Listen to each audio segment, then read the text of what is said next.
안녕하세요, 유수연입니다. 자, 오늘 생각의 기술 두 번째.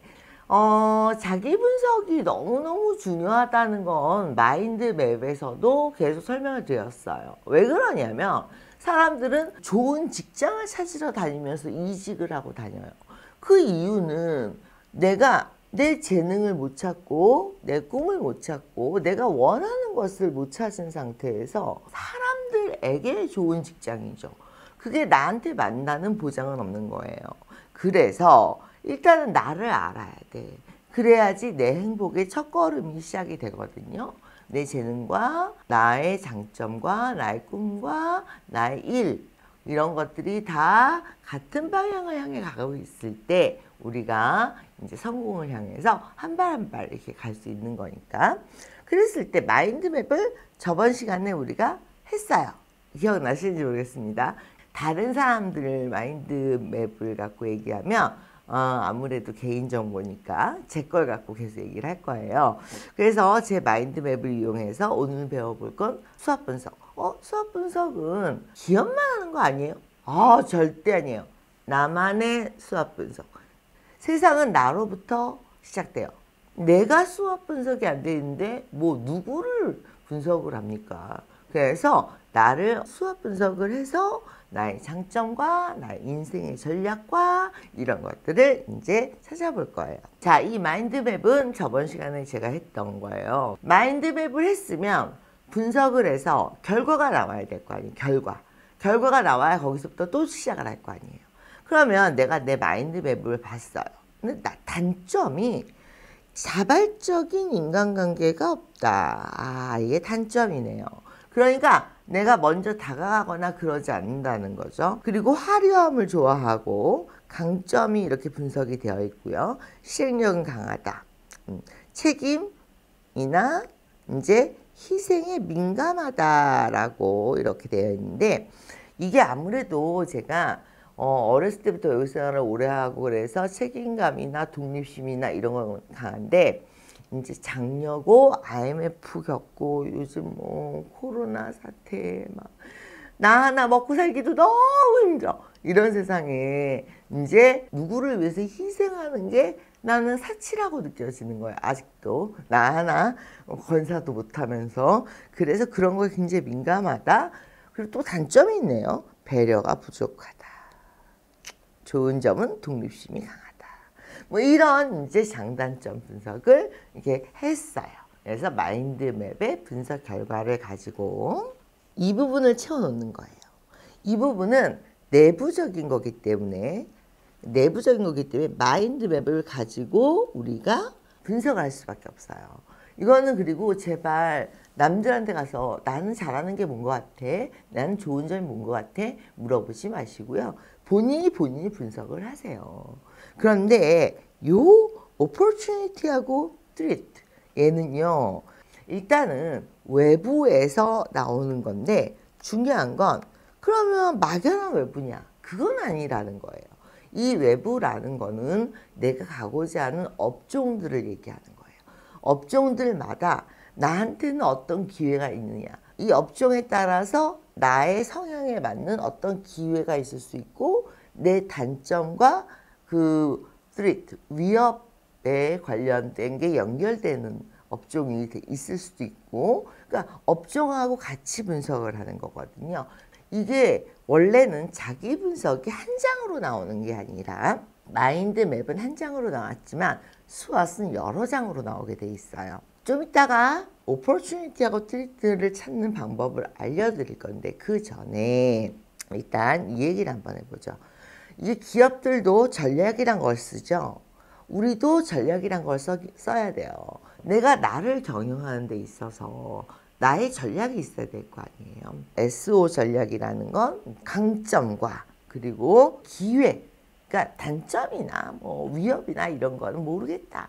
일단 밀고 나간다. 이런 스타일로 간다는 거고, 그 다음에 WO 전략 같은 경우는 내가 어떠한 이제 단점을 고치면 이게 오퍼추니티가 될 수 있겠다. 어느 업종에서는 이런 거를 이제 업종마다 전략을 세워서 나는 이런 전략으로 내 인생을 펴가겠다 라는 건데, ST나 WT는 기업에 적합하지 개인에게 적합하진 않아요. 그래서 저는 이 전략하고 그 다음에 요 전략을 쓰는데 어떻게 하냐면 일단 약점 중에 진짜 그냥 약점이 있고 약점에서 보완해서 강점으로 보낼 수 있는 애가 있어요. 예를 들어 내가 뚱뚱해? 다이어트를 하면 이게 강점이 될 수 있겠죠. 영어를 못해? 그런데 지금부터 한 3년에서 영어를 잘하면 이게 장점이 될 수 있겠죠. 그런데 극복이 안 돼. 극복이 안 되는 단점은 버려. 자, 극복이 되는 것을 어떻게 한다? 장점으로 승화를 시켜서 이제 장점으로 보내줘요. 그 다음에는 전략을 요 전략을 쓰는 거죠. 원래 있었던 강점과 내가 극복한 스토리를 갖고 있는 강점을 만들어서 기회를 잡아서 올라타는 이런 형태의 전략을 난 쓰겠다. 이건 이제 제가 쓰는 전략이에요. 근데 여러분들도 나는 어떤 전략을 쓰겠다. 나는 불안하고 단점 컴플렉스 있는 게 싫어 라고 생각하시는 분들은 오히려 WT, 그러니까 방어하는 전략을 많이 쓰겠죠. 근데 이제 이건 본인의 성향에 따라 다른 것 같아요. 자, 그렇게 하고 나면 한 가지 더 여기서 생각해 볼 게 있는데, 여러분들이 나는 어떤 욕구에 가장 민감한 사람인가? 저는 마인드 맵을 했을 때 어느 욕구가 가장 이제 민감한 스타일이었냐면 요 욕구요. 인정받고자 하는 화려한 욕구. 그런데 이게 없더라고요. 이게 별로 없어요. 3단계가. 그리고 5단계까지 가기는 아직은 이르다 라고 생각하고 있고, 지금 4단계에서 가장 여기다가 힘을 주고 있는 단계고요. 어떤 분들은 안정을 추구할 수도 있고, 어떤 분들은 이제 뭐 이게 기본적인 본능적인 욕구 이런 걸 추구할 수 있는데, 저 같은 경우는 이 4단계를 가장 추구하더라고요. 그래서 이런 이제 자기가 갖고 있는 기본적인 욕구에 대한 이해가 있어야 돼요. 아까 제가 opportunity하고 threat는 업종에 따라 달라져요 라고 했어요. 왜 그러냐면 업종에 따라 필요한 인재에 대한 니즈가 있잖아요. 그러니까 뽑을 사람, 어떤 사람을 뽑고 싶다 라고 하는, 근데 그게 나랑 맞느냐 안 맞느냐를 따져봐야 되잖아요. 한마디로 궁합이에요. 나의 재능, 나의 장점, 나의 약점과 외부의 이제 기회나 이런 것들이 매칭이 되느냐. 그러려면 업종별로 분석을 해봐야 되거든요. 저는 30살 때 한국에 들어왔을 때 일단 호텔에 근무하다 왔으니까 호텔, 그 다음에 국내 대기업, 외국계 대기업, 여기 쭉 있죠. 강사, 교수 이렇게 놓고 하나하나씩 이 수합 분석을 다 했어요. 그래서 결론을 내린 게 이제 강사라는 업종을 결론을 내리게 된 거죠. 그런데 그 와중에 과정을 한번 살펴보면 일단 호텔도 제가 수합 분석을 해봤거든요. 저는 이제 경력이 있고 화려하고 이거 이제 마인드맵에서 나왔던 거죠. 그리고 이제 스카우트제이도 들어왔었고 이건 이제 오퍼추니티로 보낼 수 있어요. 그리고 해외 창립 멤버로 갈 수 있는 오퍼추니티가 있죠. 그런데 이게 제 약점 중에 나이가 30살이잖아요. 국내 호텔들은 젊은 해외파를 요구하기 때문에 이게 이직률이 빠르고 전환이 빠른 편이에요. 그리고 은퇴도 다른 업종에 비해서 빨라요.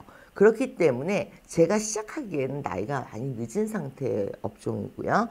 진입장벽이 많이 낮아요. 그래서 해외에서 공부하고 들어온 젊은 인재들이 특히 화려한 걸 좋아하시는 여자분들이 패션이나 호텔 쪽에 많이 진입을 하시기 때문에 진입장벽이 낮아서 제가 좀 밀려나가는 속도가 굉장히 빠를 수 있는 업종이다. 이것이 나의 위협이다. 이런 식으로 이제 분석을 한 거죠. 그랬을 때 저는 호텔은 10년도 안 되는 주기에서 이제 끝이 나기 때문에 다음 업종을 찾아야 된다는 그런 부담이 있고, 그래서 일단 이번엔 강사에 대해서 제가 한번 분석을 한번 해봤어요. 일단은 리더십, 강의할 때 리더십은 굉장히 중요하죠. 그리고 제가 영어권에서 살았었고, 그 다음에 이제 경영학을 전공했기 때문에 비즈니스 영어라는 어떤 강점을 갖고 있어요, 저는. 근데 이제 위크니스도 있고요, 이렇게. 근데 저는 아예 이거를 의식하지 않기로 했어요. 바꾸지 않기로 했어요. 이게 바꿀 수 있는 단점이 있고 못 바꾸니까 너는 그러면 장점에 가려져. 차라리 내가 장점을 더 크게 만들게. 이렇게 될 수가 있거든요. 그래서 저는 위크니스는 여기서는 이제 발음이 안 좋거나 이런 거는 저는 어쩔 수 없어요. 너무 여러 나라를 돌아다니면서 발음이 막 섞여 있거든요. 근데 아예 이제 논외 일단은 저한테 가장 메리트가 있었던 점은 이 대기업이 들어올 수 없는 시장이다. 왜 그러냐면 제가 30살 때만 해도 이게 보스파원 강사 이런 개념이지 전국적인 스타 강사 이런 거는 20년 전에는 그다지 많지 않았어요. 그래서 이런 이제 전국적인 스타 강사도 별로 없거니와 시장마다 프래그멘티드 하다라고 해요. 막 조각이 나 있어요. 수능 시장 따로 있고 토익 따로 있고 그 다음에 뭐 유학할 토플 따로 있고 그렇기 때문에 작은 시장에서 1등을 할 수 있는 기회가 굉장히 높은 쪽이었죠. 화려한 걸 좋아하는 저로서는 이게 굉장히 메리트가 되는 거죠. 그리고 진입장벽은 비록 낮지만 이걸 왜 무시할 수 있었냐면 대부분의 강사분들이 영문과 출신이세요. 그래서 실무 영어에 강하지 않은데 저는 비즈니스 영어, 실무 영어에 강하기 때문에 이 전공이 오히려 토익 강의에 굉장히 도움이 될 거라고 저는 판단을 했어요. 그래서 이렇게 보니까 업종별로 그때 10개 이상의 업종의 수업 분석을 저하고 궁합을 이렇게 맞춰보는 거죠. 특히나 오퍼튜니티하고 트리트는 업종에 따라서 매우 심하게 바뀌기 때문에 그런 걸 다 판단해서 결정을 하는 게 좋죠.